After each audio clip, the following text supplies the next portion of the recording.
Hello, everybody, and welcome back to Discussing a Murderer. This is Jeff Jones, and with me today is the esteemed panel, and we will do the introductions from the bottom to the top and say, "Hey, Cal, how you doing?"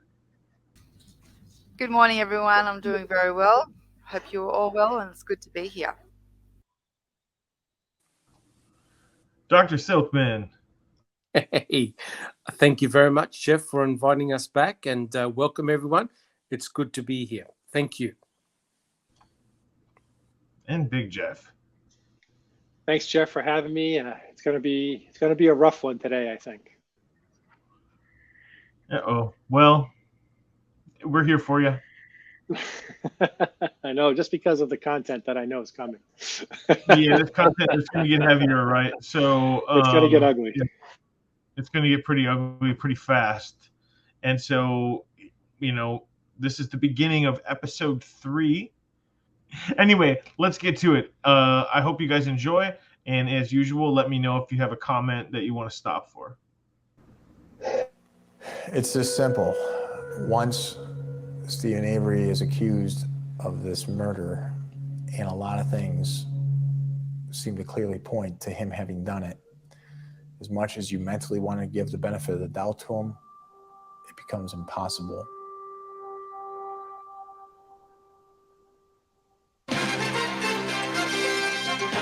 This is Action 2 News at 5. Coverage you can count on. Ironically, Stephen Avery's arrest comes at the same time Governor Jim Doyle plans to sign a sweeping criminal justice reform bill inspired by Avery's wrongful conviction.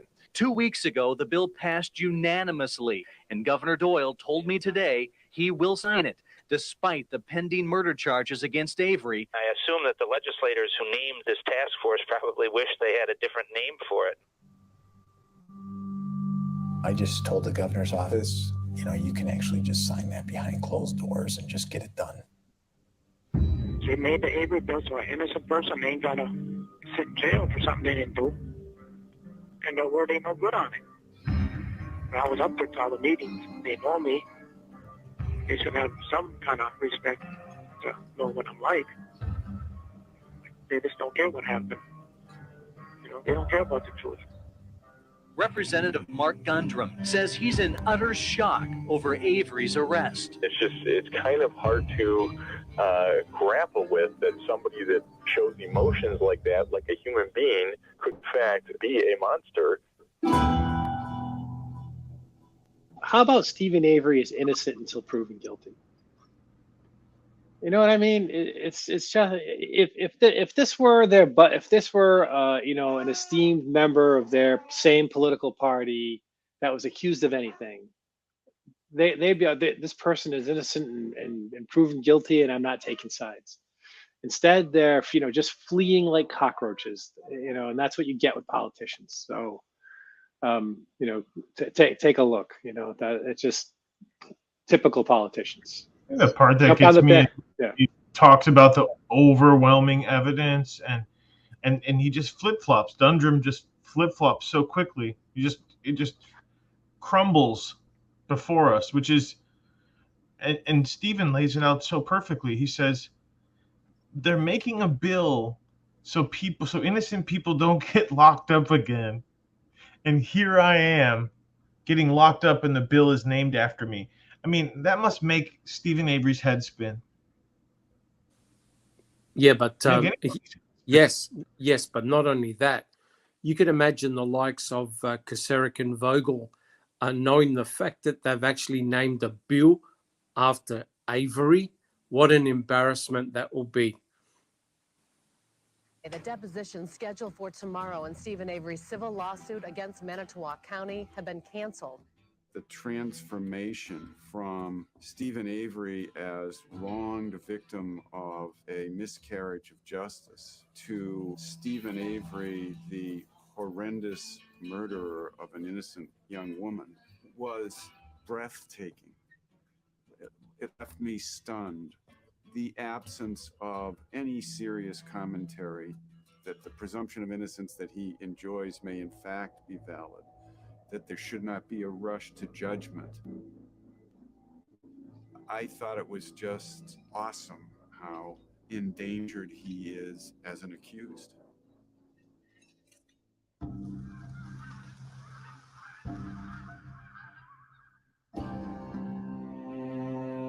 Jeff? Yeah.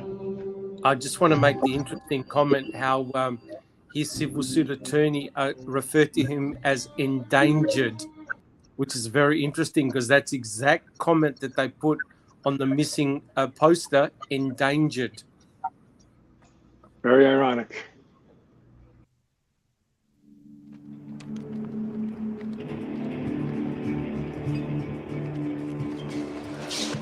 What are you going to present today? No Is he going to comment. wait or is he going to go ahead with his prelim? We're going to have a prelim. I'm sorry, I missed that. We're having a prelim today, yes. Okay, are you confident about the case? As confident as I can be at this point. We still have a lot of information to gather, so. Thanks.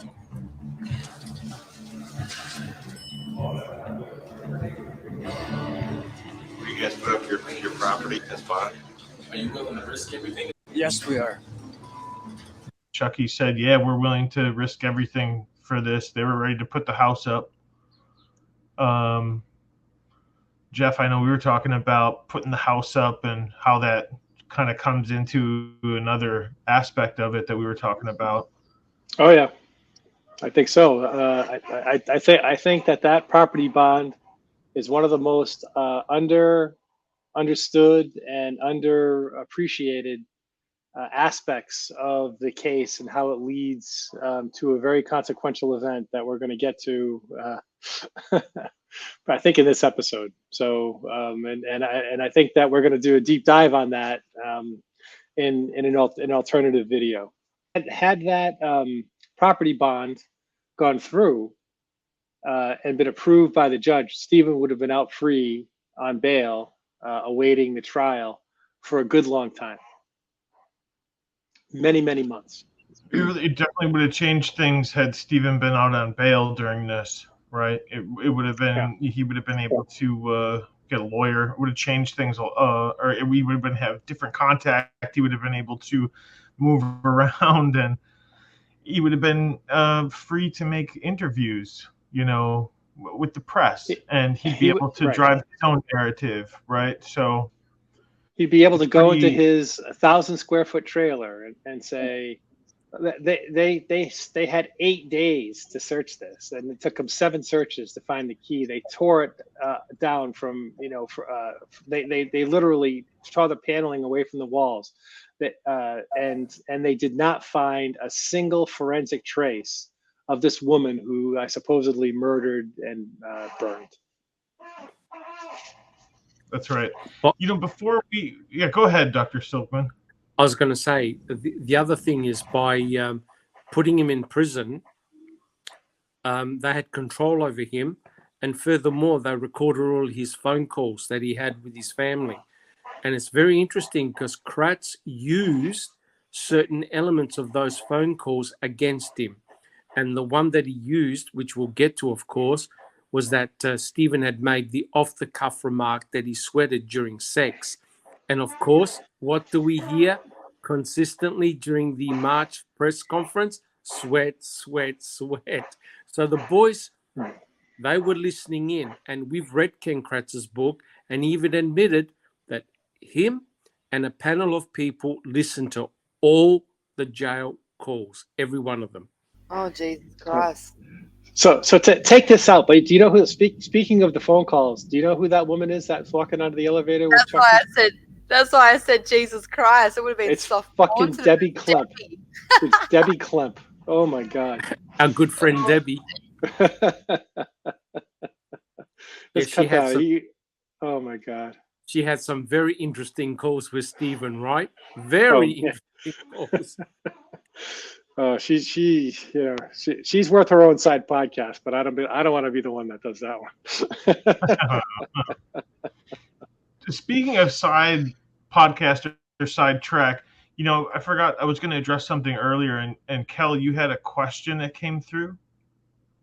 Maybe we'll take a minute to address that. Yeah, so this came from T1. came and made a comment and wanted to see what you guys was thinking. I did ask if it was okay to share it. He said, yes, please. He made a really good observation from the last episode when we ended with like the Pam saga and Nicole going in the salvage yard. So he proposed this idea of, what do you guys think? And anyone that's listening to this, fill up the comments so we can, get into it.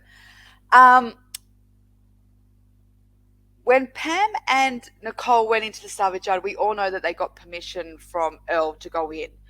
We also know that the research team had been already out there around the perimeter, going around, searching. They finally find out that these two women have got permission to go into a salvage yard that's got over 3,000 cars. It's pretty overwhelming. He wants to know why you guys think that someone like Ryan didn't offer to go in and assist with them. Like, instead of just going, oh, here's A, B, C, D, which was like the phone number to Pagel, the direct, the written was it map, and what the other thing was, what did he give him? Wasn't there 3 items? Camera. The camera. So instead of just giving them all these items, she would have went up to him and said, hey, listen, I've just been given permission. We're going to go into this salvage yard. If he knew that there was now granted permission, why would someone like him not go, okay, I'm going to join you? 1, for just a little bit of security, and 2, we've been walking around the premises. Why not, on the outside border of it, why not enter it with you and cover more ground? Was it like, and I made the passing joke, was exactly like, was it like a smoker? It wasn't even bloody lunch yet. It was only 10 o'clock in the morning. Why is it that all of a sudden, who called the searching off? Like, why did it stop them from all getting together and going into the salvage yard as a group now that they've all been given permission?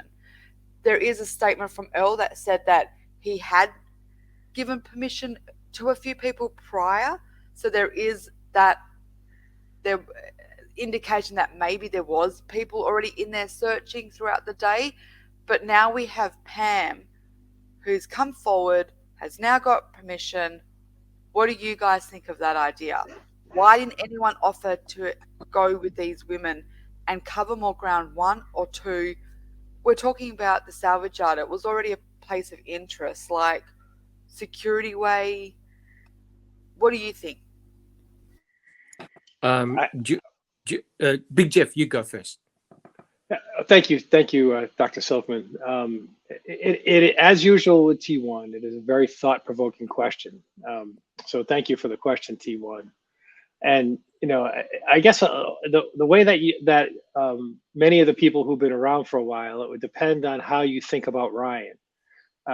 For those who really think that Ryan played an important role, I would just in the frame up, I would suspect that Ryan and if Ryan played an important role, so did Scott, because those two were besties, known each other forever, played football together in the high school team, et cetera, et cetera. I think if one knew about something that was going on, it would hard to cover that from the other one. So if you believe that Ryan had something to do with it, he needed to stay away from the RAV for plausible denial purposes. So those people, I assume, would take that as even further evidence, perhaps, that Ryan was indeed he was indeed in on it. And the reason why the question is so good, I think, is because if you listen to I think she says she hangs on the line with Pagel and Wiegert for a while. She starts talking about Mexicans who are often in the distance. Now, ostensibly, she finds the RAB. If you believe Pam's story, she finds the RAB. She doesn't really know who did it. She's not in on the Avery frame. Maybe she was just sent in there as a as a pawn to find that car. But she starts to get nervous when she finds it. Right? Her and her daughter are there alone, and the sort of the largeness of that salvage yard and the fact that there's people around who look suspicious, as we were talking about this before the podcast started, it attracts kind of a rough crowd, people who are fixing their own cars and into a different kind of lifestyle at a lot of times. I think it's a great question, and had it not been for the fact that she came there late, maybe some male would have been there to escort her. Ryan, I think if you want to give Ryan the benefit of the doubt, I know there's not a lot of people that want to do that, and I might even be one of them. But you might say that he had his plan because they did plan things out. That interview that you saw was Thursday night. Sorry, it was Friday night. Excuse me, because the search was Saturday morning. You guys are going here. We're going here. He made his plan that mapped out certain geographic areas, and he was sticking to it. If Pam had been earlier, perhaps there would have been a male that would have went with her. I think another, corollary question to what T1 said would be, how come they didn't send more people to the salvage yard? If that was the last place or the second to the last place that she ostensibly was, how come he's the only one? We know Teresa's cousin, a guy named Beach, was there. But I think he was there Friday night maybe. And he didn't find anything after however long he searched. I don't know how long that was, but so I'm not sure I answered the question, but I certainly talked for a long time. If I could just echo just on a couple of points, I think it was important for Ryan, as Big Jeff alluded to, if Ryan had any role or foreknowledge of where the RAV4 was, it was important for Ryan to be at arm's length, right? Because eventually, imagine if Ryan had actually gone in with Pam of God and Nicole, then during a trial, it would have been established that one, Ryan had organized the search party, and two, Ryan actually had a past history with the victim, Teresa Horbach. So it would have looked rather suspicious that he organized the search party. He provided all these implements and instruments to Pam of God, who finds the RAV4 within about 20-25 minutes, and Ryan Hilligus happens to be there, right? The other possibility, of course, and thanks T1 for that question, is that Earl could have rightly said, if he saw a group of males and a whole team of searchers, he could have said, look, guys, I'm sorry, but this is private property. I want you off this private property. I think Earl would have most likely not have said no to a mother and her daughter in terms of saying, he wouldn't have felt any form of threat. Yep, okay, yep, go ahead and search.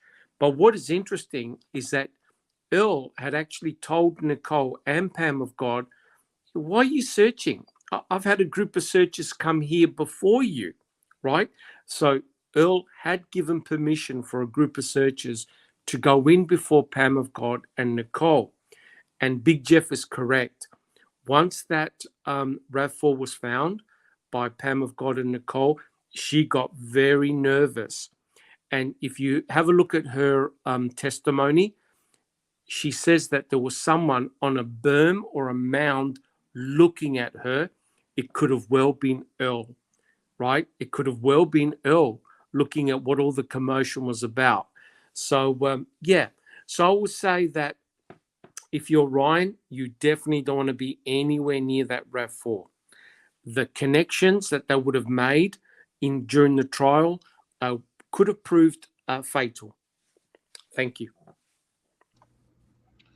I think, for me, I'd go and say, okay, I'll take the part of the cover-up. I will say if it was a cover-up, then, from a cover-up standpoint, the cops wanted to make sure that someone completely unrelated to Teresa Halbach found the RAV. And I'm not saying related by genealogy. I'm saying related in their, in their lives. And I think that it's possible they used a woman and her daughter because the narrative makes them look honest. They were chosen because they would be perceived to be honest folk. And I think that's why they found it. If from the standpoint of a cover-up, if I'm going to put my cover-up helmet on, my hat on, and go through those paces. So I think that's the alternative way to look at it for me. I agree. Having Pam of God and Nicole roll up on your doorstep will be seen as non-threatening. Do you know what I mean? Like, we're just having a look. Is that okay, Earl? And Earl, of course, gave them permission. So, yeah. There is also a lot of, from this conversation that me and T1 had, there was a few other people that weighed into this, and they also thought that was an interesting observation or question put to by T1. And a lot of people thought, again, let's put on this is a cover-up situation. What if Pam knew what she was going in there for to do was to find this RAV? Again, this is putting on that this is part of the setup. Could it be that Nicole was then also not in the know? She was also bought into it because Pam wanted it to not look so sus by just going in alone. She used Nicole as a cover herself as well. So it kind of, again, it spiders out on which direction you want to kind of take. But yeah, there is a few people that consider that maybe Nicole didn't even realize that what her mum was about to do. So I want to put that out there as well, because just because Nicole and Pam found the RAV, essentially it was actually Pam. So maybe Nicole really was shocked herself. We have to consider that. I agree with that. And the reason why I agree with that is because Nicole quite clearly was all over that RAV, trying to get in the RAV. And if you listen to the call that Pam of God did to Pagel, you could tell that she's actually telling Nicole off, basically hands off that RAV. I would dare say, because during the trial, Nicole stated that she used tissue or a sleeve to open up the doors. I would dare say that their first objective was to try and get inside the RAV. So I would say, I agree with you, Kelly. I would say Nicole had no idea. She wasn't on anything, if you know what I mean. She was an innocent person looking for the vehicle. I dare say that it was her mother, Pam of God, that did all the guiding towards where that RAV4 was. Thanks again for that question from T1. Switching back into the episode, Chucky just mentioned that, yep, they're willing to put everything on the line for Stephen. The family's behind him. They think he's innocent. They're ready to put the property up.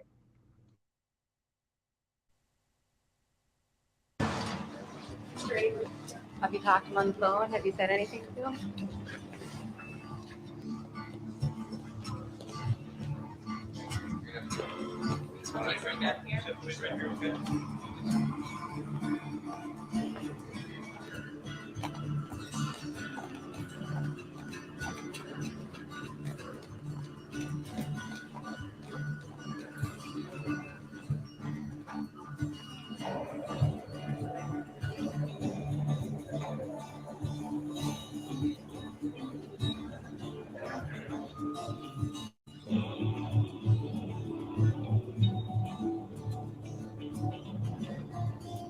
All right.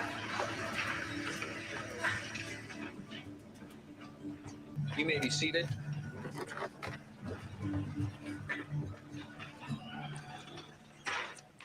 At this time, the court calls State of Wisconsin versus Stephen A. Avery. These matters are scheduled for a preliminary examination this afternoon. Mr. Kratz, you call your first witness. Mr. When you came across a RAV4 at the Avery Auto Salvage, can you tell us what you saw and what you thought?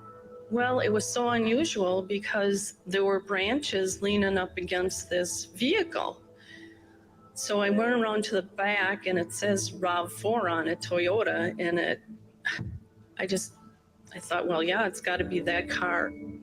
From the 8 feet south of that burn pit, I could clearly see that there was some bone matter located around the debris pile. When I walked over and took a closer look at the charred debris, there was quite a bit of bone matter intertwined within the steel belts of burned tires and so forth. At one point, we found a key that appeared to be from a Toyota vehicle.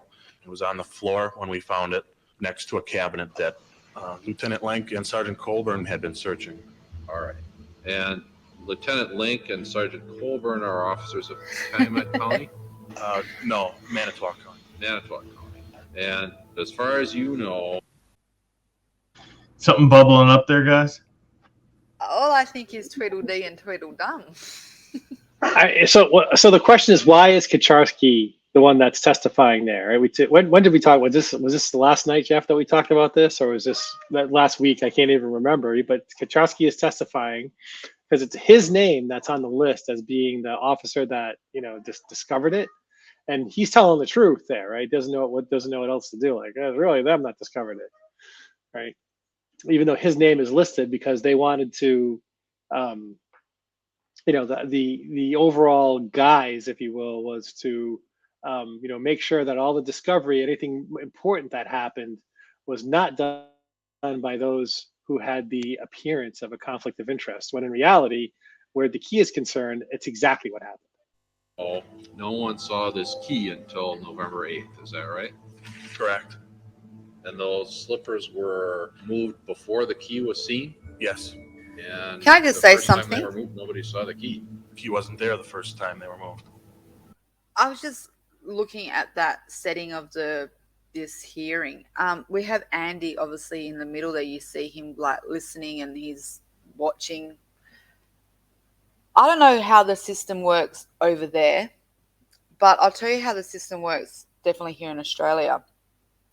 If we have a hearing or a court case and a trial, for example, and you are a witness and you have to testify in this said hearing or trial, you are not allowed to be in at all to half of that to listen, because you are then listening to someone else's witness testimony. And if you get up there, you've already been, you're going off, you could use that as their constructed narrative and build it off your own. When I see Andy standing there and he's listening to this guy basically say how he found the key in the situation they were in, that's kind of a little bit unfair because now he knows where he's going to go with this. So when he gets up on the stand, he then will just bounce off the narrative that's already been set for him rather than be off guard because the questions he won't see coming, because he now knows what questions are coming because he knows the foundation that's been laid in this narrative. I just think that's really unfair that they had him in that courtroom. I know at this stage they might not have knew he was going to become maybe a witness, but it's about him. They must have known at some point that he was going to have to be some kind of play in some kind of role to this, yet they're still allowing him to be aware and listening to every single part of this case. There should have been some kind of maybe direction that maybe he could just stand down from duties while this is, we're talking about Manitowoc that shouldn't have even been there. And here they are again in the middle of this, in it. They're in it. They're always there. They're always listening. They're always a part of something. Get them off. Get them out. Yeah, Get I out. agree. They certainly made their presence felt because you could tell that he was in a very authoritarian position. The way he's looking at everybody, the way he's standing there in full uniform.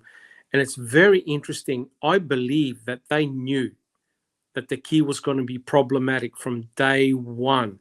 That's why they got Kucharski on the stand, right? Yep. And you're correct. The person that should have been talking about the key was the actual person who discovered it, either Lenk or Colburn. Kucharski was sitting on the bed taking notes, right? So it's interesting. They knew from that very moment that key was going to be problematic for them. And that's why I believe Kucharski's there talking about the key. You're correct, Kelly. 100% correct. And when you saw it there, it was sitting out there in plain view right on the floor. Is that right? It was actually Lieutenant Link that saw the key first. Okay. He pointed to the floor and said, "There's a key there." The profile developed from the buccal swabs that were taken from Stephen Avery was consistent with the DNA profile that I developed from both the Toyota key and the apparent blood stains that were taken from the ignition. Nothing further? Right, the witness is excused. We'll take our afternoon break at this time. It's very interesting how you've got the presentation of the evidence, right? You've got the finding of the key in Stephen Avery's bedroom, and then you've got Culhane talking about Stephen Avery's genomic DNA profile being found right next to the place that you put in the key, right? Which means that the implications are very obvious that Stephen Avery was driving or had driven the victim's vehicle, right? And hence why you find his blood near the ignition switch. And lo and behold, you find the victim's key inside Stephen Avery's bedroom. So you see the very strong association of the victim's vehicle and her personal key. Here's a question for you, Dr. Silkman, or anybody else for that matter. What if that key was rubbed in his slipper? Would that be enough to get DNA on it? Well, highly unlikely. Highly unlikely. In order to have DNA on a surface, you really have to physically touch it, because it's known as touch DNA, which means that what happens is when you touch an object, you leave behind an impression, normally a print. And when you leave a fingerprint behind, it's been shown that you leave about 200 cells. Now that's scary, right? So whenever you touch an object, you leave approximately about 200 skin cells behind. That's enough to do a DNA prep. By the key being next to the slipper, it's very hard to imagine how DNA from a slipper will be transferred onto a key. And furthermore, you cannot explain why you don't find any of the owner's DNA on that key. That's the biggest mystery for me. So you find Stephen Avery's genomic DNA on the key, but you don't find any prints or any DNA belonging to Teresa Halbach on that key. No blood. You don't find any blood on that key either, which is rather mysterious. It's not just the fact that, good question, Jeff Jones, about whether the slipper could have been the contaminating factor of why Stevens was on there. But Jody also lived in the house. So for all we know, when she could have, got into her man's slippers and walked around with them. So you're putting a bit of a risk factor in there. I know from face value it's Stevens' slippers, but you don't know who could be using those slippers. So for all they knew, that they could have picked up Jody's DNA as well. So I think the slippers, I agree with Silkman. I don't think the slippers would have been the primary source to do that transfer over. I don't think it would be rich enough. Mind you, we're talking about feet. You would shred a lot of cells, I guess. But again, I don't know the dynamic of how long cells last. But sorry, Kelly. It's not only that, guys. The DNA has to actually remain on the surface. Yeah, that's the problem. I mean, if you rub your forearm in sunlight, you can actually see the skin shell cells shedding from your skin. There's thousands of them, right? But the problem is they've got to land on the object and remain there, because once they found the key, they obviously took the key and they brought it to the crime lab, and Shariko Hain did a swabbing. That means that the DNA has to be on that surface, right? And as you said, Kelly, I agree 100%. If you're going to plant DNA, if you're going to plant any forensic evidence, it must be 100% associated with Stephen Avery. You cannot risk, say, using a toothbrush. Jody could have used a toothbrush. You don't want to mix DNA profile on anything. It has to be pure. And that's exactly what we find in this case, a lack of mixtures of DNA samples, either from Teresa or from Stephen. They're all single source items. That to me is really remarkable when you think about it. And I just want to echo what you said before about the key and the ignition. And that's what I said in, I think, the last podcast. When you look at the blood, and especially when we get to the blood part of this case, someone was trying to tell a story when they dropped that blood. And again, you said it perfectly. The link, see how she gives you that link there of the connecting factors. She talks about, you know, the key, and now we know that there's a key in his garage, not his garage, his trailer, and that his profile in it. And then you're going to have the RAV, and then the blood in the RAV. So they were setting up very, very quickly that connection. They were trying to show that you can't have A without B. And look, Correct. we've got A and B with Stephen. So that's what I'm saying. The planting, although I can see where Kathleen's going with it, where she believes that possibly the killer put the RAV there, and then the law enforcement have found the key, because she hasn't ruled the key out from being law enforcement. She believes, in fact, I think she's made a very bold statement by saying she believes that's the beginning of their involvement, that they thought he did do this, so then they've used this part in the case to get it going. Whether anyone believes that, that's their own opinion, but I personally think, for me, I find that hard to believe that a killer's got one mind going somewhere, and then someone else, a totally different, you know, party, which would be the police, are having the same, like, thought process, but they don't even know about each other, and that they don't cross each other's paths in between. That's a really bizarre universe, sliding doors, when you've got two working forces against you at the exact same time and are both doing the exact same thing with the same objective, just to get Stephen. Yet they don't catch each other in the act, like the killer versus law enforcement's involvement. So which one is it? Well, thank you guys for those comments. I just wanted to direct your attention to the picture that we're looking at right now, and maybe you mentioned it earlier, but the just the posturing of Lieutenant Colburn right there. Now, correct me if I'm wrong, but doesn't it look like he's staring down Stephen Avery? It's my belief, having attended the preliminary hearing, that there's a tremendous opportunity to present a real and substantial defense. But he would need a lot of money to put up the kind of defense that should be put up in this criminal case. Based on the evidence presented, the court is going to determine that there's probable cause to believe that a felony has been committed. We are adjourned for today. We just wanted to ask you about innocent. What's the matter with you? Well, ma'am, can you please tell us about that, in spite of all the evidence today?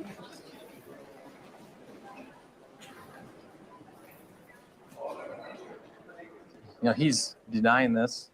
He certainly has to blame it on someone else. Might not. I mean, he chooses the Manitowoc County Police. I don't believe that one bit. All the evidence I know about, and that the evidence, other evidence that was presented today, obviously, are leading to him.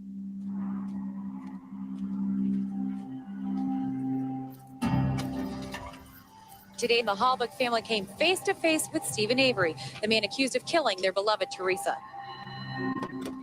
Stephen Avery remains in the Calumet County Jail on a $500,000 cash bond. If convicted of these charges, Stephen Avery will spend the rest of his life in prison.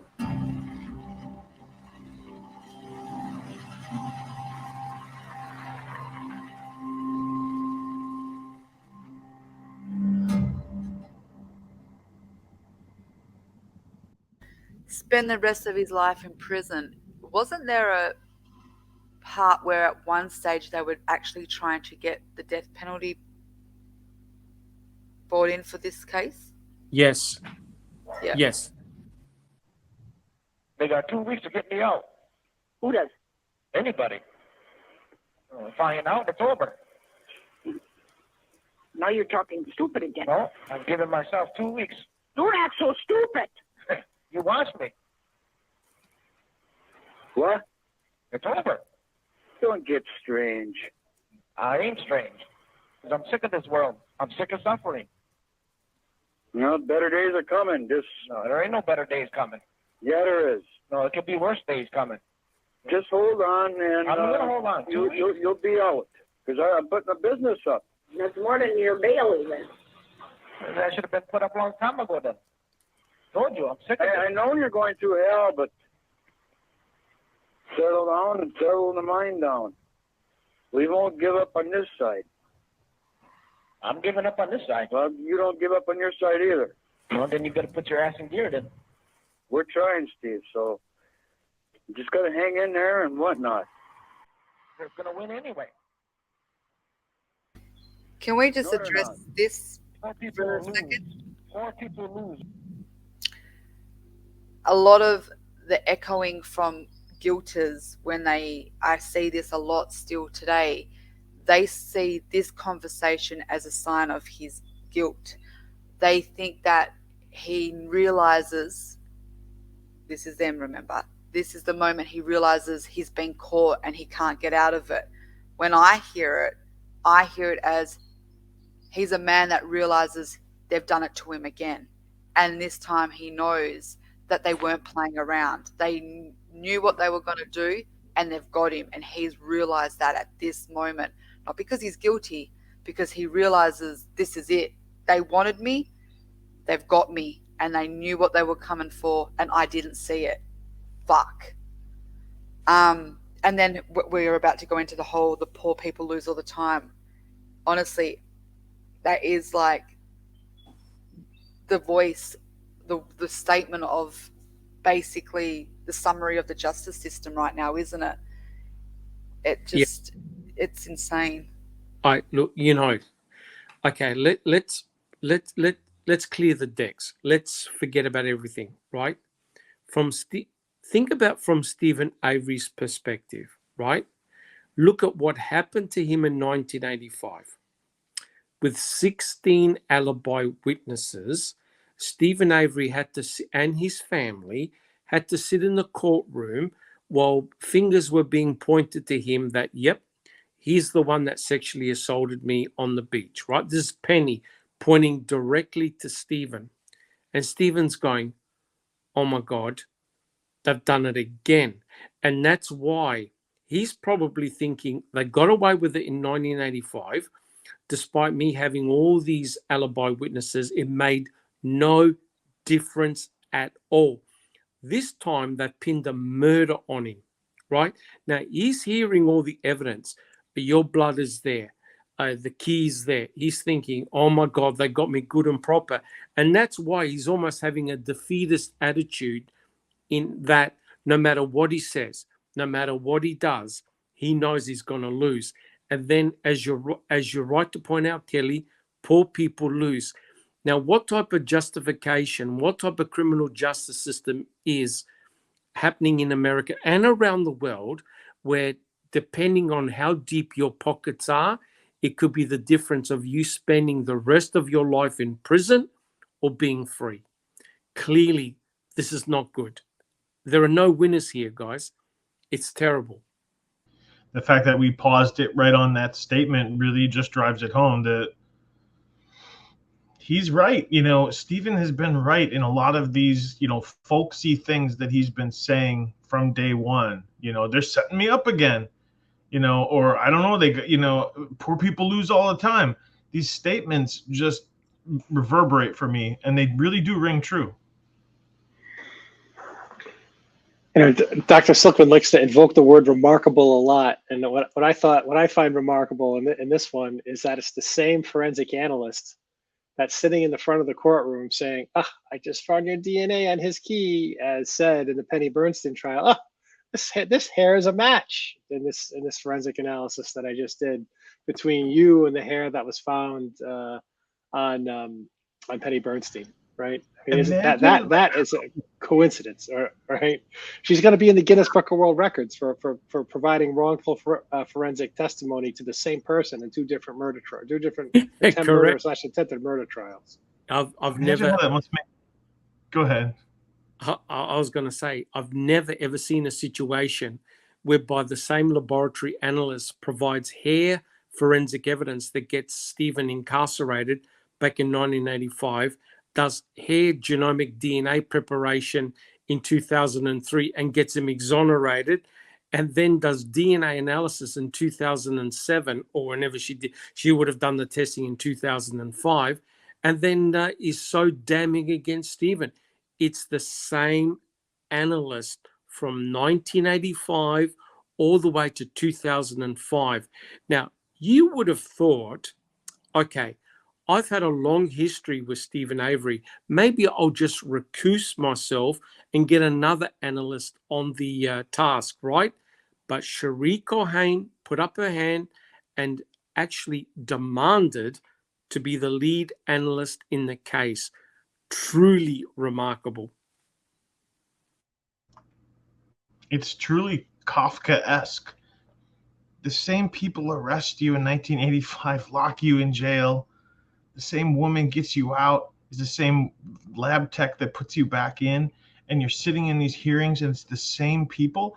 It must make your head spin. You'd feel like you're in the Matrix or something. Like, you would think that the entire, no, I mean, but really, like, at some point you're like, the entire world is against me. Everywhere I turn, there's another person that hates me.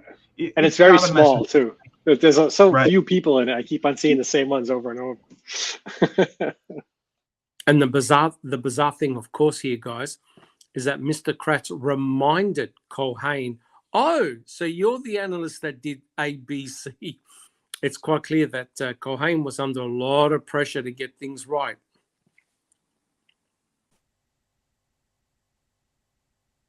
Who's all the time?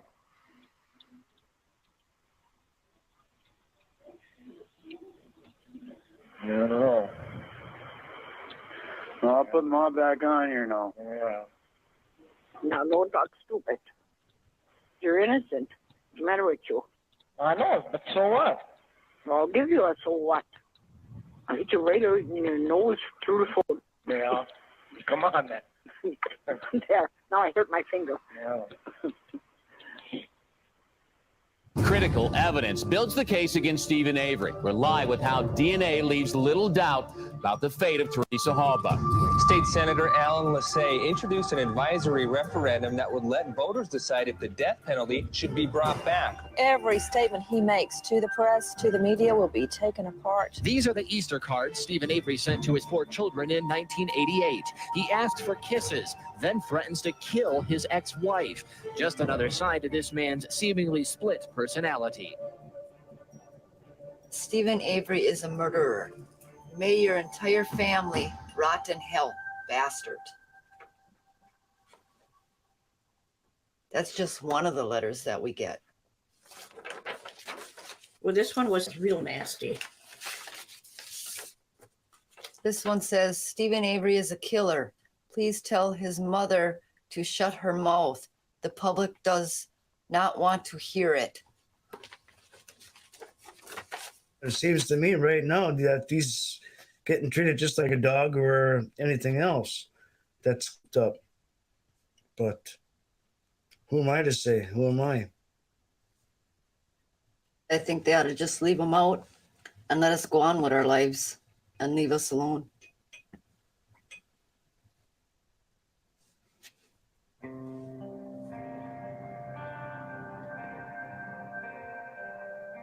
They can have the money. You know, if it's because of all that money. I'll give that money up. As long as they let me alone. You know, my freedom. You don't let me get married again. Money ain't nothing. If I can't live it. I pray the media, the people that said find him guilty, think about that. Why would he do it? Don't the people see this?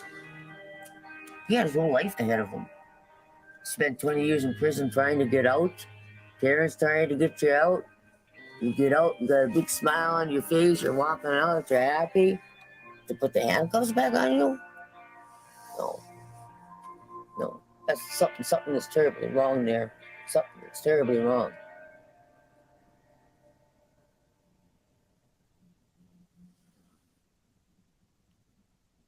They don't care. They'll take an innocent man and make him guilty, and that's what they're doing right now. We went through this 20 years ago.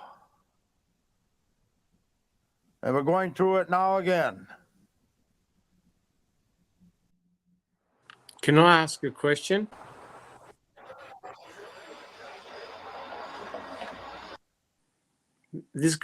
I want to ask a question to the panel. This is going to be fairly controversial, but I'm going to ask it anyway. Do you think Stephen, knowing his character, knowing his disposition, do you think it's easy to make him look guilty? Yes or no?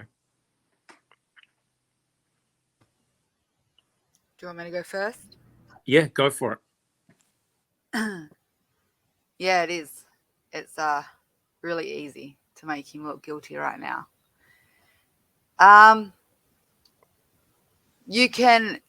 Everything is open for interpretation. And I think we had a discussion, I think, in the first episode where we were talking about how they were trying to create, remember we were talking about how they were trying to create his evolving character and how he got worse. But I think that yes. and I think we touched base on this, is because they based it off a part of him that we already are aware of. He isn't the greatest man in the world. He was involved in that cat incident. There is allegations of abuse against women. There is allegations of a sexual nature against women. And I say the words allegation because he's never been trialed and found guilty of them. But the letters we did see that he wrote to Laurie were pretty disgusting, telling her that he wants to kill her and stuff. Again, for people that don't know the case, they read those, it does show a side to Stephen. Yeah, I can see it being very easy to use that against him. Right. So if you're looking into his background and his character, right? Do you think the law enforcement, do you think they're a little bit bewildered why anyone would care for someone like Stephen? Why anyone is defending him? In other words, what I'm trying to say is, I think they had the perfect opportunity, if you're going to talk about a setup or a frame job, that very few people would have cared at all for him, but based on his past indiscretions and his character. So in other words, he's the perfect candidate to be framed and set up. Big Jeff, what do you think? Well, I'd like to ask you a clarification question. So when you say, do you think it's easy to frame him, and to who? Easy. I think basically, Big Jeff, to give the impression to the public at large that, yeah, Stephen Avery is capable of this type of activity, that is, to murder Teresa Horbach. So I would think, like you guys, that the just back of the envelope, that the answer to that would be yes. But I think we have an idea that the answer is it wasn't as easy as they thought, based on his exoneration.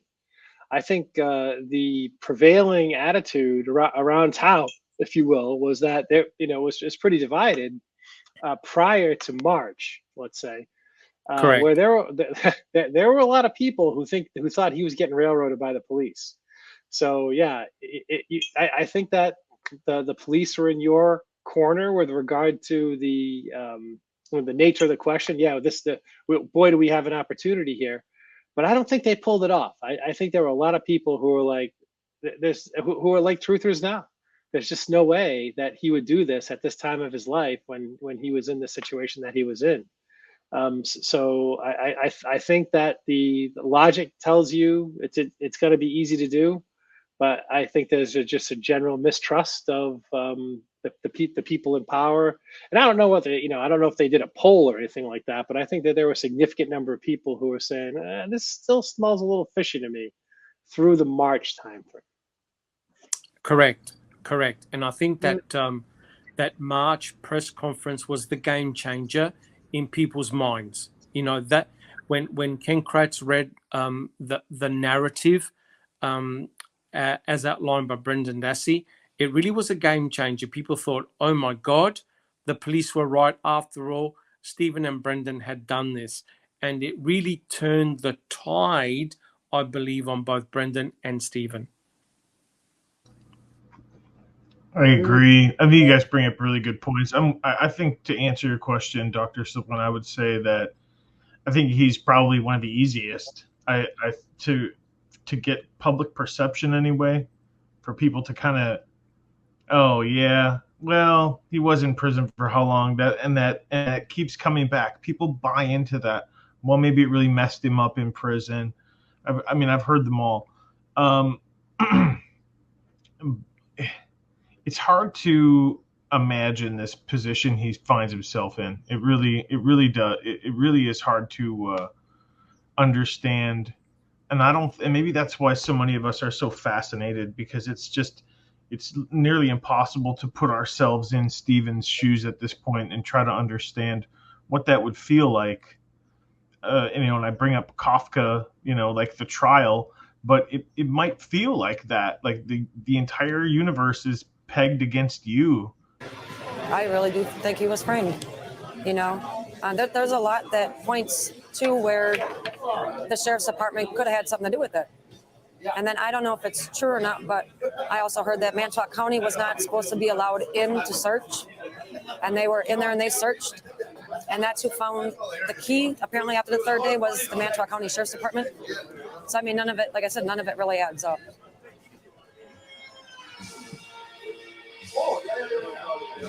I only had one word from the cops out up it. Corruption. Big time. People dig far enough to see that.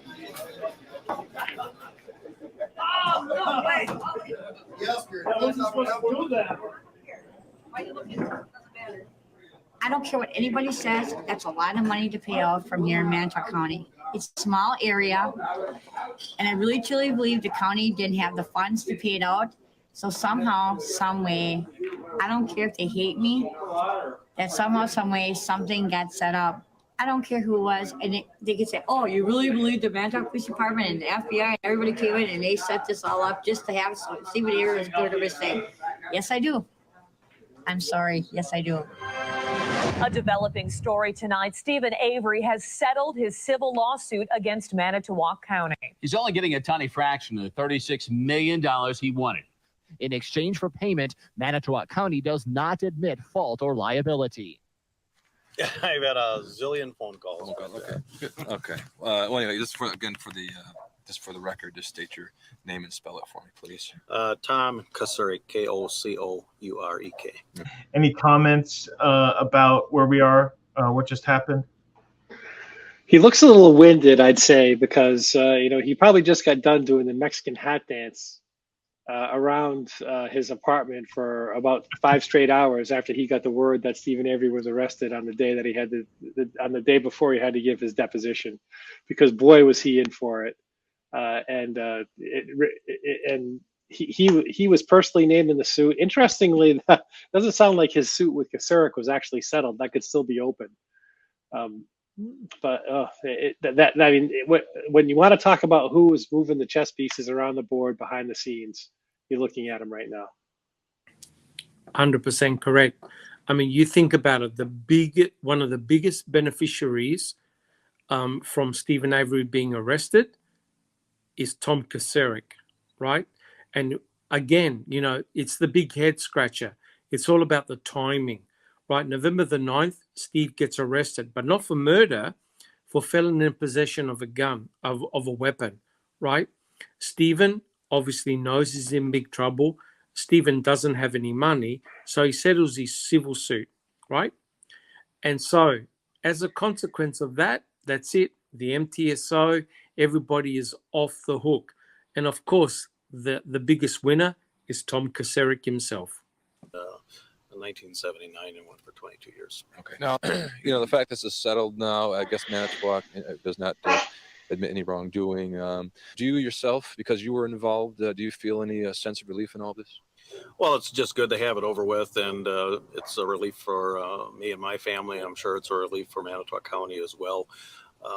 Happy to have it over with. No one ever intended to do anybody any harm by this. We firmly believe that we had the guilty party at the time, and the victim had identified him as such, and that's what we worked on. Jeff, I can feel the steam boiling behind here. Well, so the only thing I can think to do without throwing something through my computer monitor right now is to just say that is a gigantic crock of shit that he just spewed.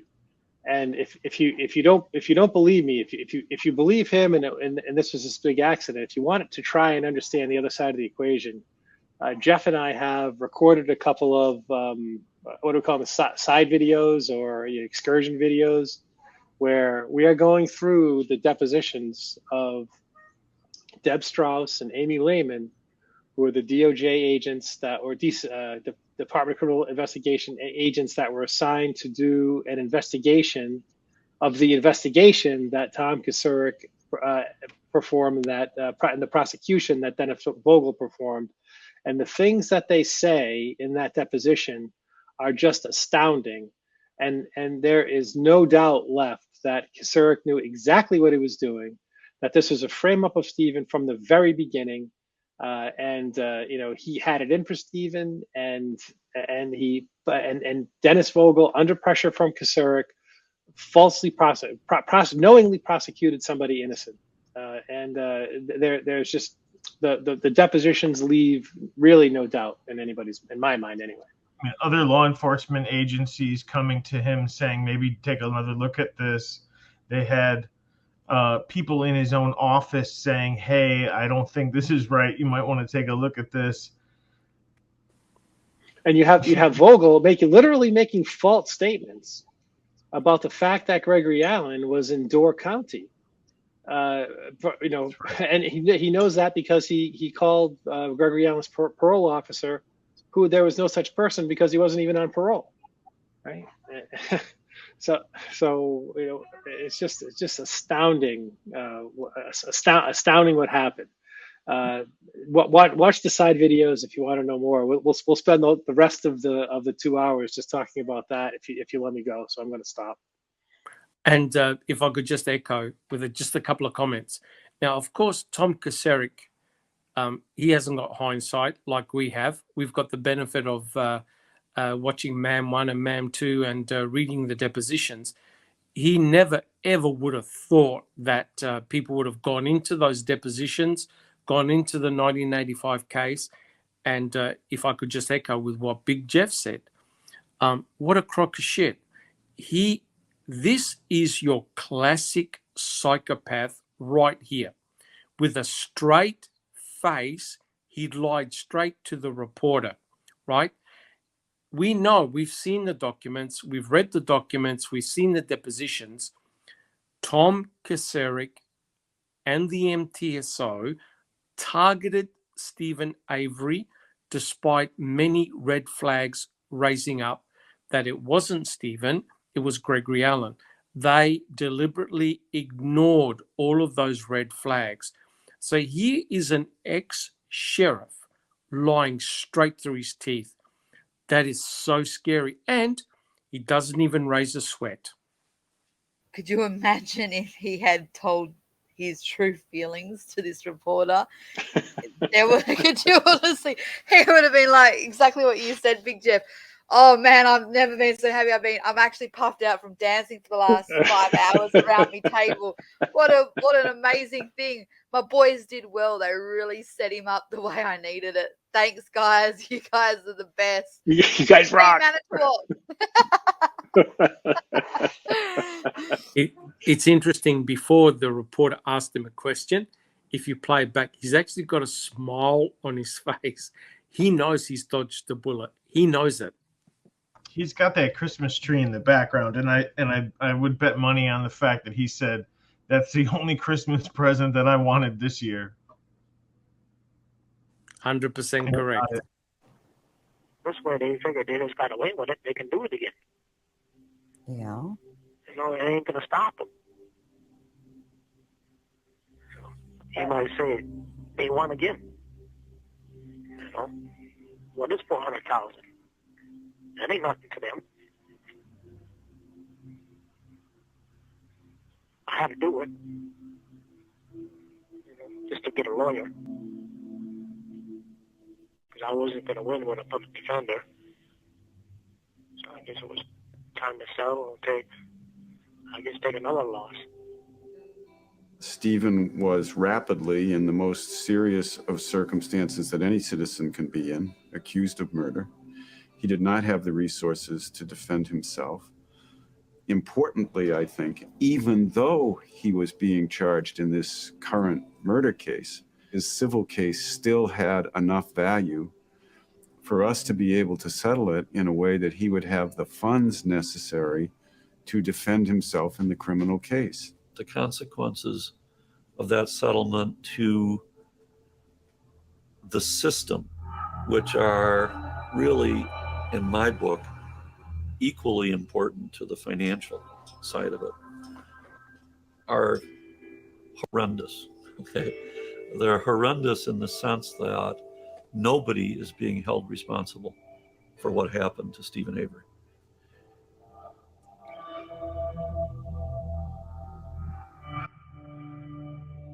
Jeff, can I just make the comment? It's not only an injustice to Stephen that he had to settle for such an incredibly low sum, but think about it from the civil suit attorney's point of view. All that hard work that they did, all the questioning, getting everyone lined up for their depositions, it fell flat, it fell short, and in the end, it just fizzled out. So from their perspective, it's a huge loss for them as well. The big main prize, Kacerik and Vogel, got off the hook.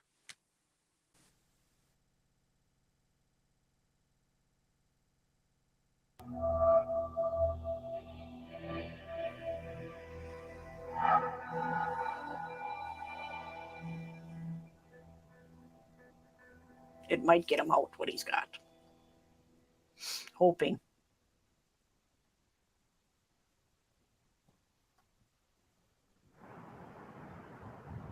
Collect call from Stephen Avery, an inmate at the Calumet County Jail. Hello? Hey, Steve. All right. How are you? All right. Good. I just thought I'd touch base with you on a couple of things, just to make sure that you weren't feeling abandoned out there. You know, yeah. I didn't want that to be happening. And I've been talking to a number of lawyers, and the guy that I had put at the top of my list is Dean Strang. Yeah. He's my ex-partner, and the thing that put him at the top of the list for me is that I know that a lot of the Manitowoc cops are, well, I don't want to say afraid of him, but they know him and they respect him as a lawyer, and I think that gives him a little bit of an edge. Now, the other guy that I had been thinking about is a lawyer named Jerry Buting. He's had a number of high notoriety cases, and if it will turn out that, you know, that they'd be willing to work together on the case, that would be phenomenal. All right, Steve. Okay, man. Hang in there. All right. Thanks, Martin. Okay. Bye-bye.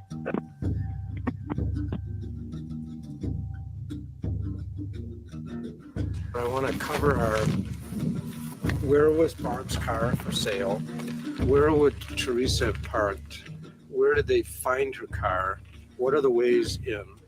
Good.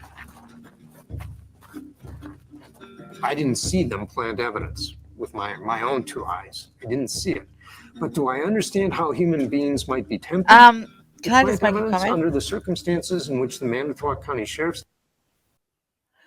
It must have been hard for these two. They went back on the ground and they obviously were trying to get like a layout of like the circumstances and try to understand where the prosecution was going with this narrative. That's why he asked, show me the layout where her car would have been, where Stephen would have came out, like just trying to get the grounds of it. The problem that they also had was at this stage, they weren't aware that they could use Denny, but they knew probably at the back of their mind that every time that they were going to the salvage yard, that the possible person responsible for this could have still been on that salvage yard as well, not Stephen. Because we know that they obviously had an investigator that started to do a little bit of background checking as well. And I believe they were conjuring up some Denny suspects themselves ready to go into trial until they kind of got told there's no Denny allowed in this case. So you have to understand, you now appreciate how hard it must have been for them at this beginning when they're trying to set up like an idea of where they're going, but then they were probably wondering themselves, crap, we don't know who's involved and who's not here.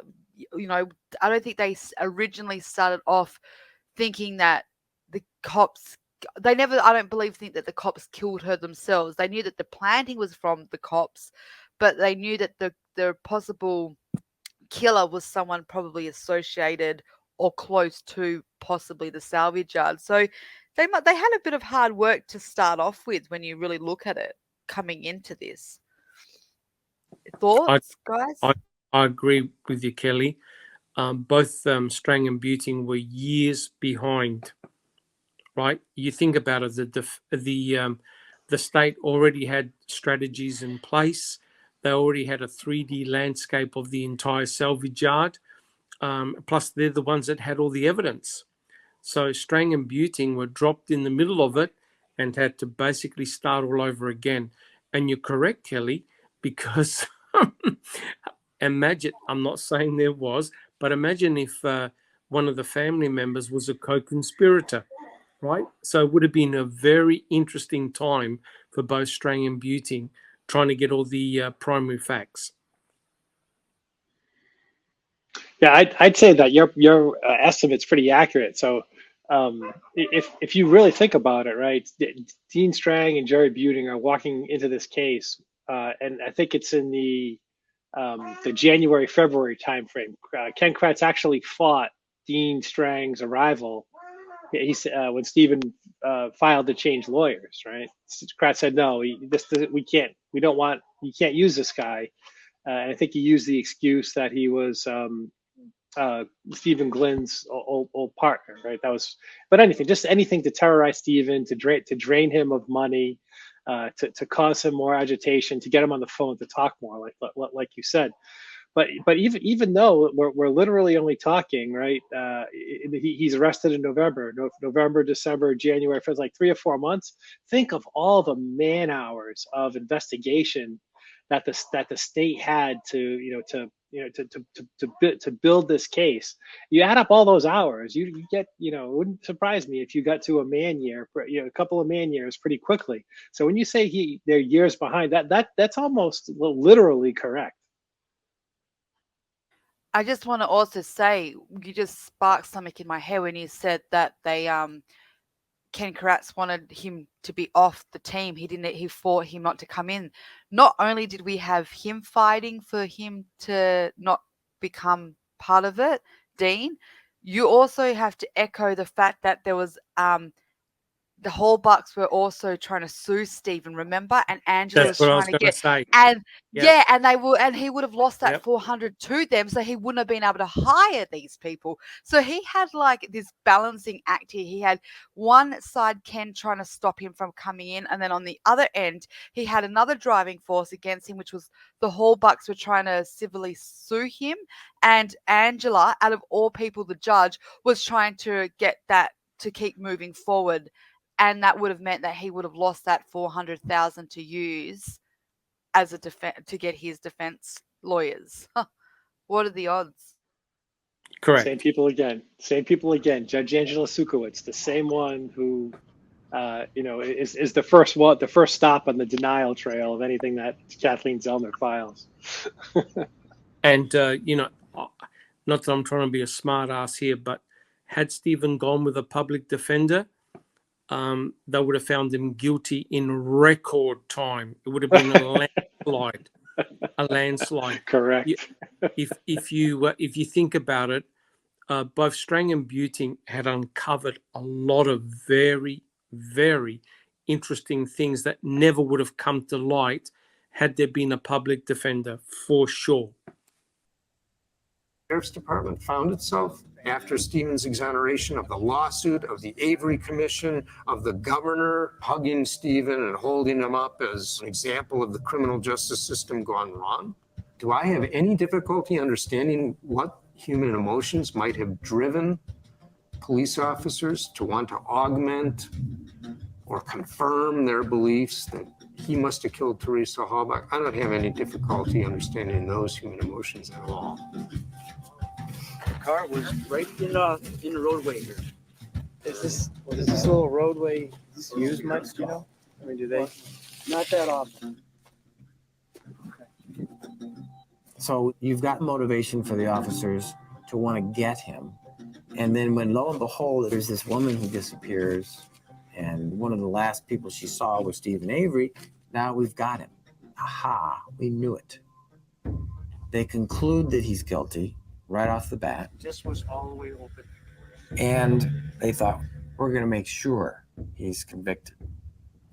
And they helped it along by planting his blood in the RAV4 and by planting that key in his bedroom. See, I was going up north on Friday, and I saw headlights when I was about, maybe a quarter or halfway down our driveway. You saw headlights on that road down there? Yeah, that's what I told the detectives too and stuff, the investigators. Okay. And he thought I was full of shit.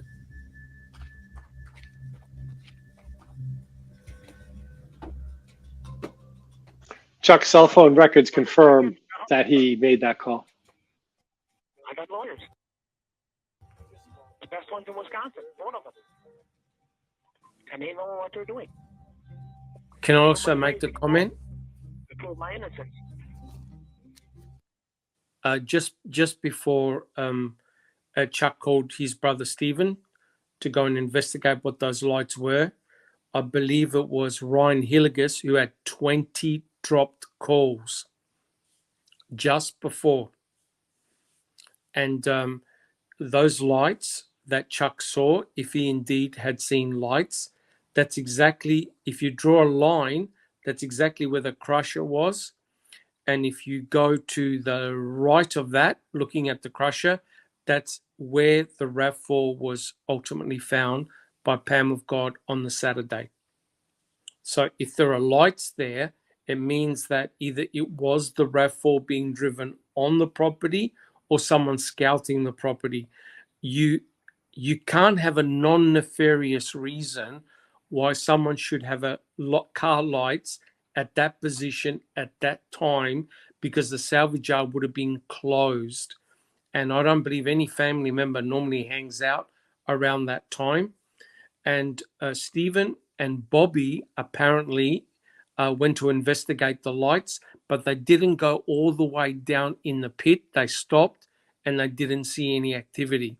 So isn't that incredible? Timing-wise, I'm not saying Ryan Hilligus did anything nefarious, but he had 18 dropped calls just before Chuck rings up his brother to go and investigate the lights. Now, when Kathleen Zellner was in the quarry area, her number one complaint was her mobile phone reception in that area was very, very sketchy.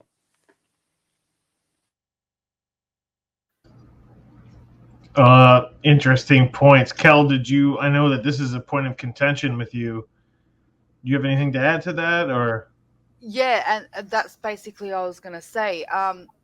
Silkman kind of covered it for me. I was just going to say to you guys again, do we feel that the lights of the 4th is connected somewhat to this case? Because that's what you this is the problem with this case. We get to an area and then you can spider out from it. You got all these directions. You can go. Does it change anything? That would be my counter to that. Well, it would change dramatically, because if it is something to do with the crime itself, then we've just eliminated 3 people from being responsible: Bobby, Stephen, and Chuck, because we know they're not the ones with the lights. Okay. You also have the situation that the timing, like what time are we talking here? We're talking about late evening. I think it was about 7:30. Yeah, it was getting dark. It was getting dark early, so yeah. So a lot of people have been considering that being a very risky time to be making moves around when there's still a lot of activity and around a salvage yard, using lights to move around and drawing attention is a problem. There, like I said, it's spider veins out. You've got so many directions, because when you start considering it, you then have to consider all the risk factors and the variables that go with that assumption that it could have been something connected to this case. And then you then got to go back to the third. We've got lights on the third from Stephen and Chuck going to Menards. Are we now considering that this is two separate people, or is it one of the same people still doing the same scouting? What does that mean for the case? The lights are really interesting, because if you rule them in, it changes the dynamics of who could have been responsible, because you've now got people that could have, that, you know, have now become interesting to the case in terms of Denny, now realizing you can't put them in that situation because they're on the other side of it with Stephen. And then if you rule it out, then you then have to consider that maybe the men at this stage were a little bit paranoid that things were happening, and maybe they were thinking they were seeing more things than they were, or was it, you know, you just don't know, do you? Because you don't know where it fits into this. Yeah, you have to put a lens on that question too, Jeff, because, you know, if your question is, does it change anything, you have to ask, you know, to who, right? What are we trying to do here? Exactly. You know, everybody's first objective needs to be, how do we get Stephen a new trial, or how do we get him an evidentiary hearing? This evidence has come and gone, right? It's been discussed. I think it was probably even brought up at the trial. The jury considered it. It's not new evidence, so it's not worth discussing from the perspective of, is it going to help get him a new trial? Is there an investigatory path that's perhaps worth pursuing that might help new researchers or motivated researchers try and discover that? I think there's a lot of competent researchers who've been down this path. So that this is not one I'd advise going down, but have at it if that's what you think. But I think with regard to if Kathleen Zellner pulls off a miracle and gets Stephen a new trial, this is indeed something that could raise uncertainty in the mind of the jury. So I think it's all of the. I think the answer to your question is kind of all of the above, and in some ways none of the above. So that's just the way I feel about it. Over. I was just going to say it will become, if, like Big Jeff said, if this does become a retrial and this comes back into it, the linking factor to it is the light. The light on the RAV could become a play, because Kathleen was always going down the avenue that the light got damaged and knocked out while someone was trying to move it back onto the property. And I think this is where the lights could become irrelevant again, because that somebody was scouting the area of where they were going, because they weren't as familiar with the property as you would expect, because and then they've had an accident on the day, night, evening, morning that they eventually bring it in. So I have considered the fact that, you know, they might have been moving the RAV in closer and closer, and that's why the lights were coming and going, looking for places. You know, this is where your head goes when you first, like you said, Big Jeff, when you first start in this is you cover this. New researchers will cover this ground, because this is where you start. It's a part of the case that comes up early, and then then it has that linking factor to the RAV coming in, and then the damage of the light. So yeah, you've kind of got to wonder, will we see this play out if we get another evidentiary, or even an evidentiary hearing, or whether a retrial, and the significance of it, we don't know. But it's definitely could change everything, or you may not ever hear of it again. You just don't know. And I 100% agree with you, Kelly. You got to be very careful what scenario you choose, because it will potentially have ramifications downstream, right? if you're saying that the lights on the 3rd and the 4th are significant, then that potentially rules certain people in and certain people out. For all we know, it could have been Josh Redont, right? Because he's known to have done that many times. And he obviously knew that, police were scouting around and, he may have been curious himself, right? And I remember Stephen Avery saying many times that Josh Redont used to take shortcuts through the Avery salvage yard, right? So it could have well been him, could have been somebody else. It could have been someone with the RAV. We honestly don't know. I would say that there are very curious observations, and you're correct. You have to be very careful because it does change the narrative. And what the state will do is simply say to Kathleen Zellner, well, which pathway, which narrative do you want to follow? The people that observe the RAV at these times, does that rule them in or does that rule them out? What about Tom Sawinski? What does that do to his observations? So you're correct. You've got to be very careful when presenting this in front of a judge or a jury. I agree.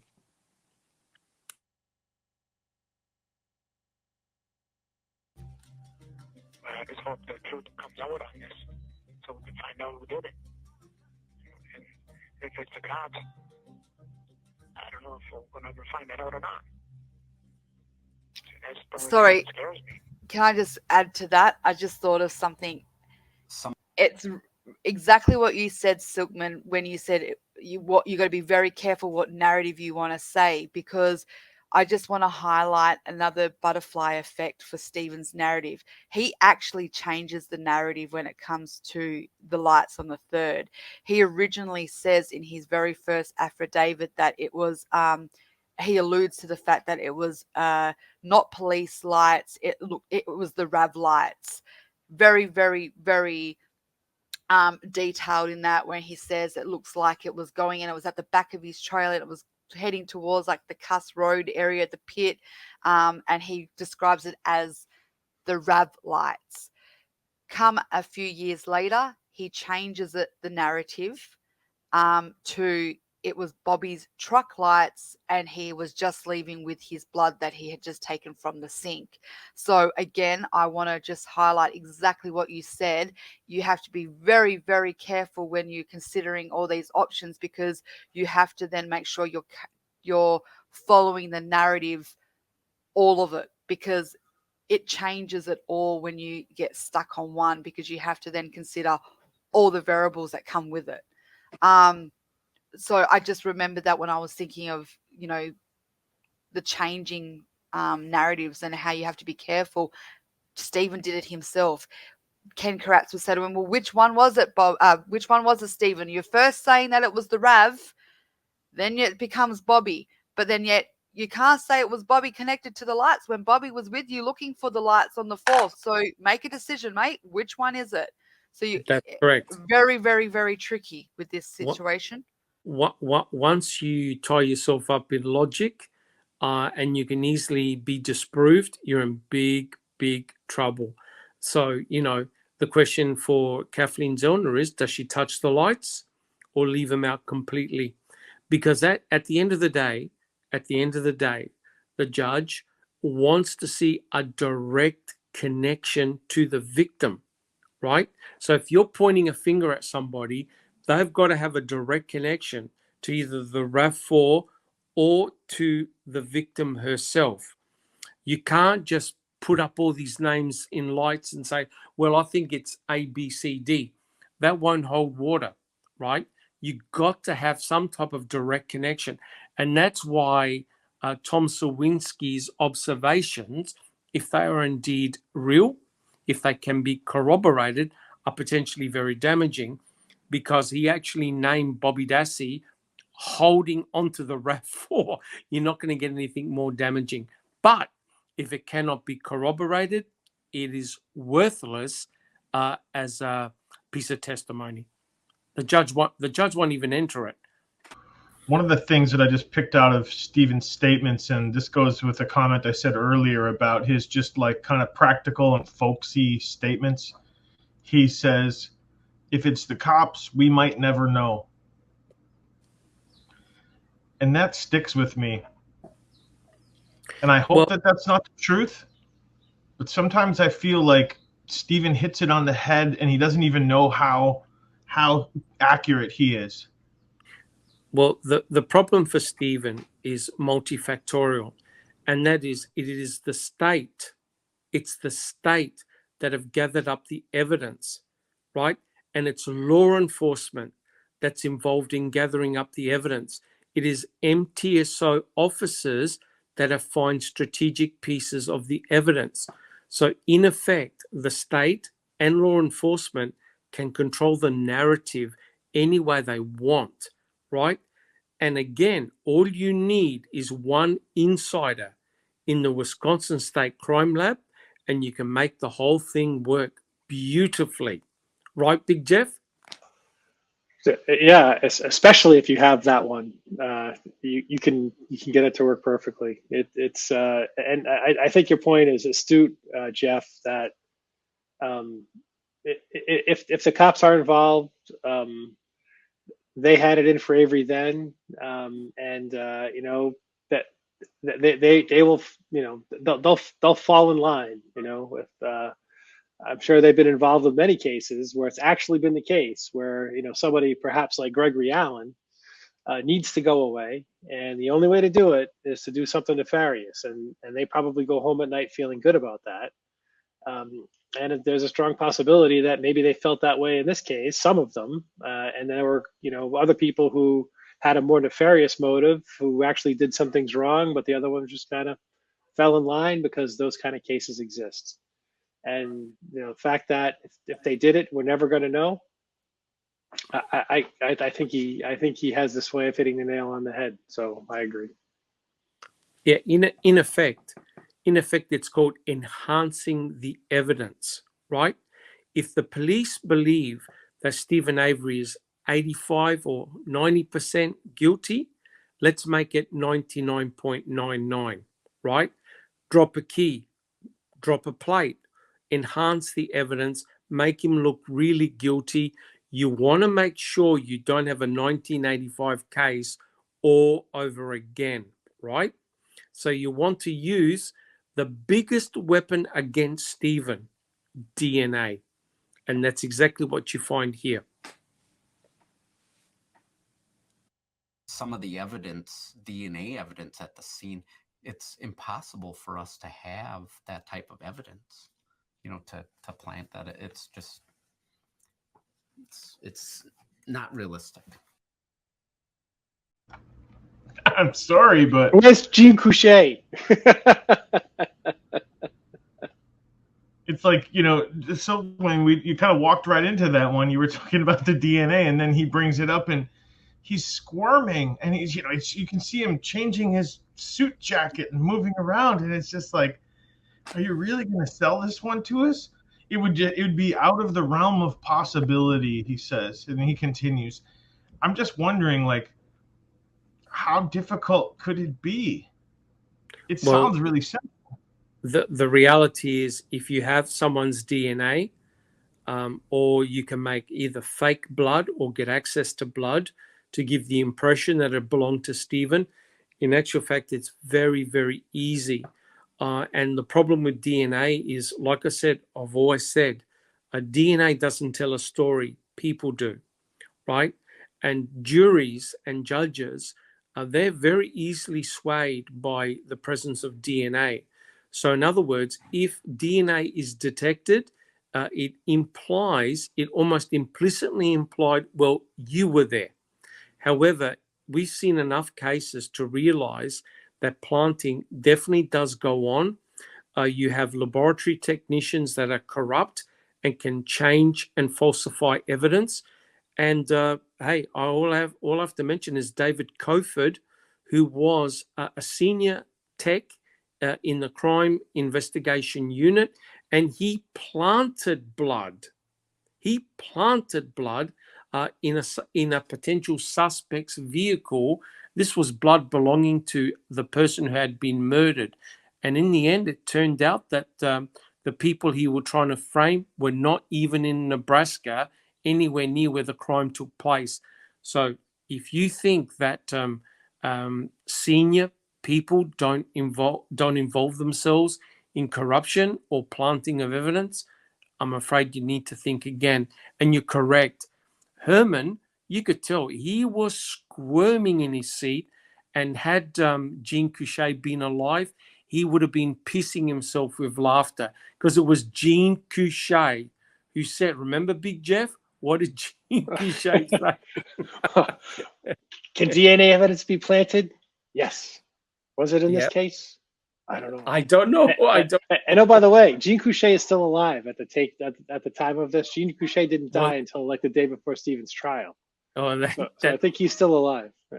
Well, he would have been killing himself with laughter. That's right. This might have been what did him in. The other thing is, he might be right here. They might not have had the materials at that stage to plant. But do you know what they did have? They had the right DNA technician to help create it. You didn't need the material. You just needed the lab. I knew you were going to say it. I was saying it out loud when Mike was muted. You don't need the material. You just need the person that controls it. That's 100% correct. But the scary thing here, guys, and I did a presentation on this, and I checked everything. Shariko Hain had prepared Stephen Avery's genomic DNA in 2003. So she had access to his DNA 2 years prior, the Hallbart murder. So therefore, she didn't actually have to go hunting or searching for genomic DNA belonging to Stephen. She actually had it. And do not forget, guys, when she put out her report, she did the genomic DNA prep from the Key and also from the Pontiac Grand Dam and the RAV4. She never had or printed or posted a genomic DNA profile belonging to Stephen. She actually pulled it out of the CODIS database, the Wisconsin database. Now, here's the question, guys. Who put his DNA profile in the database? It had to be Cole Hain in 2003. Why is that nefarious? She never told anyone that she did it. Yet, if you have a look at her report, she doesn't publish a genomic DNA profile. She says, oh, I did a hit. I searched the database and I got a hit. Incredible. So you're correct. All you need is someone inside that's willing to play the game, and you take photographs of blood. It could be anyone's blood. And there you go. Shenanigans, very easy to do. It's impossible for us to have that type of evidence, to plant that. It's not realistic. It's impossible. Never. It's not even, how should I say, I'm thinking of a word, but it's just so far-fetched, it's impractical. So looks like Ferris Bueller's Principal, doesn't he? What was his name, Mr. Rooney or something like that?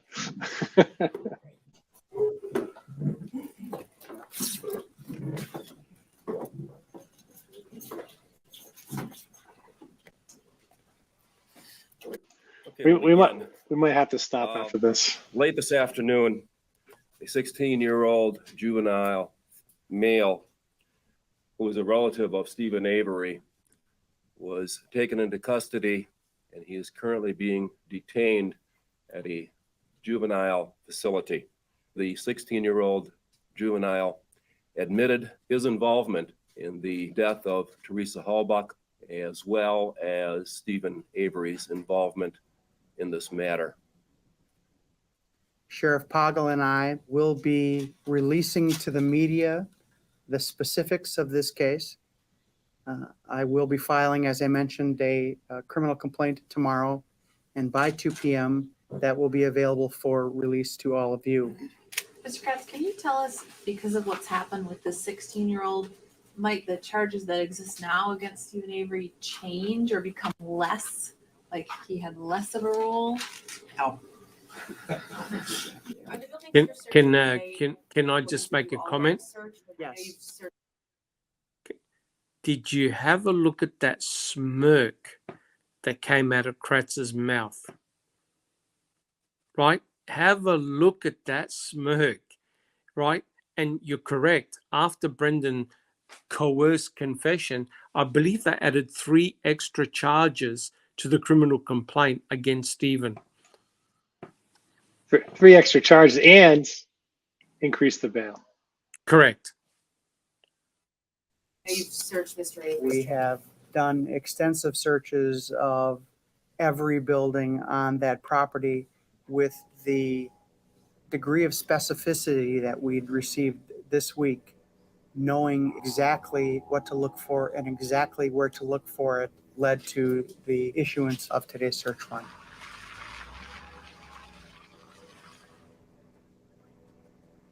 Hey, hold on a second. I mean, they did not search any place different than they searched in the original searches.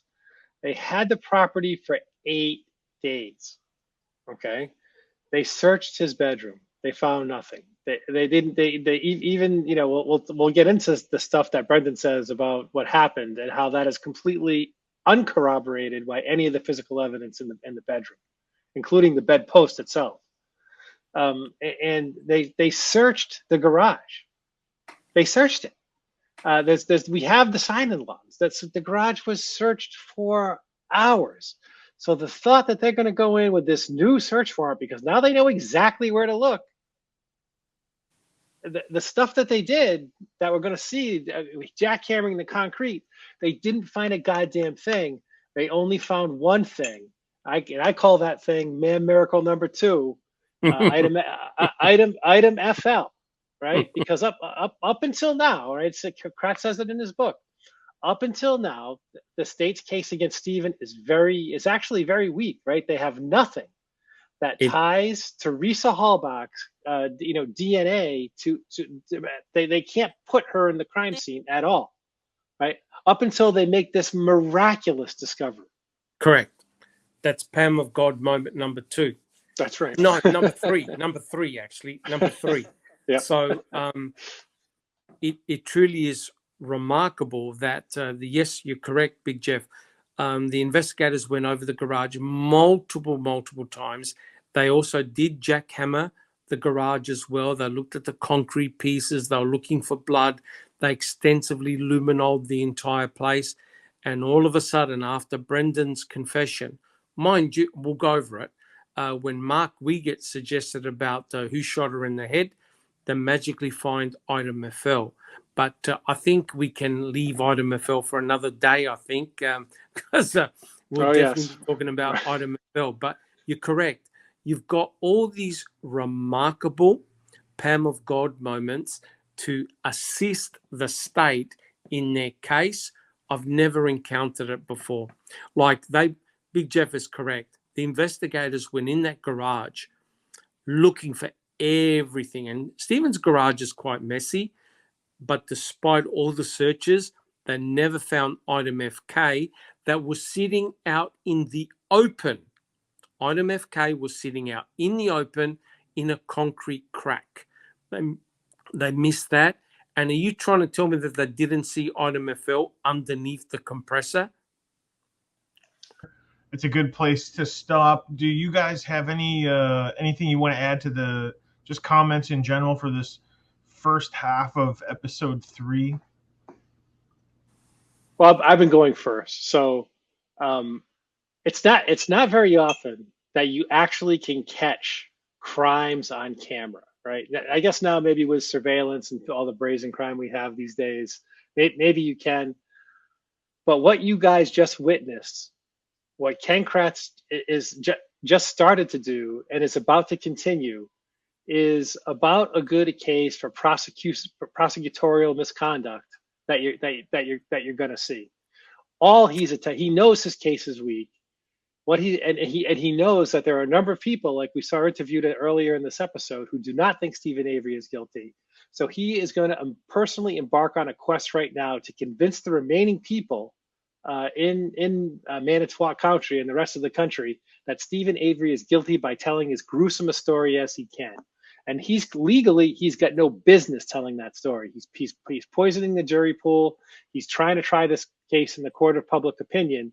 And what he did works. If you're a listener to the jail calls, you'll know that even people who were calling Stephen and talking to him regularly, like the owner of his trailer, Rolly Johnson, after this event of Brendan confessing, the tone of people just changed.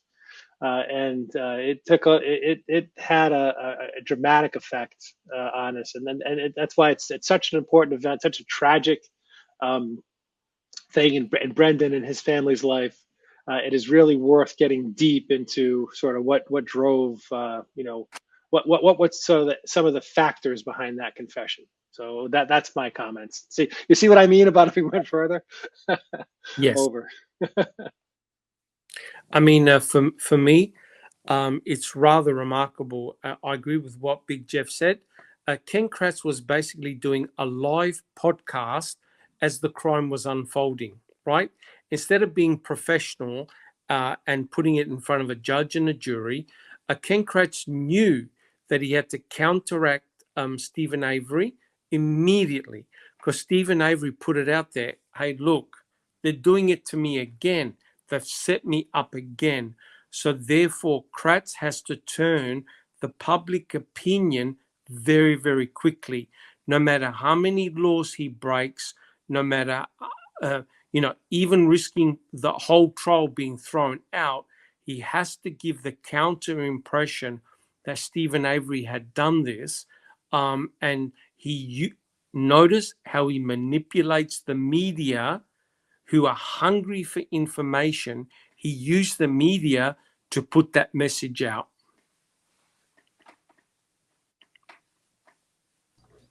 Absolutely. Cal, did you have anything to add to wrap up the discussion today? Well, basically what the guys just said, for me, this part of the journey, the story, it's almost like a part of Ken Kratz's own book, When the Circus Came to Town. This part became a circus act. They got in front of that camera and he fed the media and the public a show. And he started to do that so the wheels would turn against Stephen in the public view, because at that stage, like Big Jeff had already alluded to previous conversation, there was still a people out there that was considering that this was, a potential planting scenario from the law enforcement, and they knew that, and they had to tip the scales because it was dangerous grounds for them on this one. They knew that if they had just got that little bit more support from the public, the rest was in the bag, because they had pulled off the forensic side of the case, but they needed the public and the jurors to buy it. So this is where it all began for me, in my opinion. And I'm going to call this part, When the Circus Came to Town, Ken Kratz edition part 2. Well, I'm right there with you. The name of the episode is The Plight of the Accused, and I think it's pretty apt title for that one. Anybody else have any comments to add before we move on? Wrap up? That was a really good comment by Kelly, When the Circus Came to Town. That's awesome. which is exactly the series that I'm doing at the moment with Reading with Uncle Ken. And the chapter is called When the Circus Came to Town. He was obviously referring to Kathleen Zellner and her experts. But in reality, Kelly's correct. The biggest clown and the biggest circus act was from Kratz himself. Correct. Oh, I want to thank you guys again, and I want to thank the listeners that have been following along with the journey with us. And we have some other videos coming out soon, so keep an eye out for that. And thanks again to everybody who's been subscribing, liking the whole thing. So we'll see you next week. This has been Discussing a Murderer.